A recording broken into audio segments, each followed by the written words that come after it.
तुम्हें जिम में इंजरीज 100% होगी अगर तुम इन कुछ चीजों का ध्यान नहीं रखोगे तो। I have been consistently lifting since 2.5 years and I've gone through multiple injuries during this period of time. So let's talk about them and how to minimize them. मेरी पहली जिम इंजरी दो रीजंस की वजह से हुई थी। पहला है ओवर ट्रेनिंग और दूसरा है गलत फॉर्म में डेडलिफ्ट परफॉर्म करना। अब बाय नो मीन्स मैं ये कह रहा हूँ कि डेडलिफ्ट एक खराब एक्सरसाइज है, बट ज्यादातर लोग इसे गलत तरीके से परफॉर्म करते हैं, which leads to injuries, which leads to myths like deadlifts causes injuries.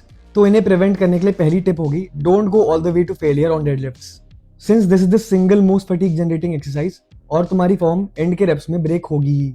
दूसरी टिप, अगर तुम डेडलिफ्ट परफॉर्म कर रहे हो तो अपने ग्लूट्स को भी डायरेक्टली ट्रेन करो, बिकॉज अगर तुम डेडलिफ्ट सही तरीके से परफॉर्म कर रहे हो तो it is primary glute movement and secondary lower back.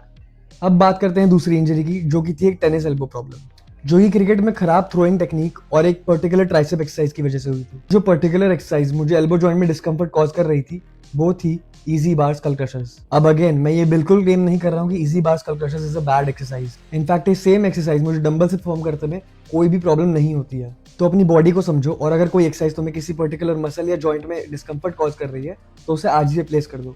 Third और फाइनल इंजरी थी एक शोल्डर इंजरी, जो कि विंटर्स में बिना वार्म अप करे एक्सरसाइज करने से हुई थी। तो ऑलवेज रिमेंबर, बिना वार्म अप करे कभी भी एक्सरसाइज परफॉर्म मत करना, स्पेशली विंटर्स में। अब ये सब तो कुछ कॉमन कॉजेज है इंजरीज के, एंड तुम कितना भी कोशिश कर लो, injuries are inevitable in any sport, but the best things you can do to avoid injuries और minimise them is good sleep, good nutrition और एक अच्छा मोबिलिटी रूटीन, जो कि ज्यादातर जिम जाने वाले स्किप कर देते हैं। वर्कआउट के बाद 10 minutes mobility focus static stretching is a game changer. मैंने खुद इस विंटर सीजन से एक पोस्ट वर्कआउट मोबिलिटी रूटीन करना स्टार्ट करा है। अगर तुम्हें भी इस मोबिलिटी रूटीन के बारे में जानना है तो फॉलो करके कमेंट करो स्ट्रेच, और मैं ये रूटीन तुम्हें डीएम कर दूंगा। With that said, keep grinding and I will see you in the next one.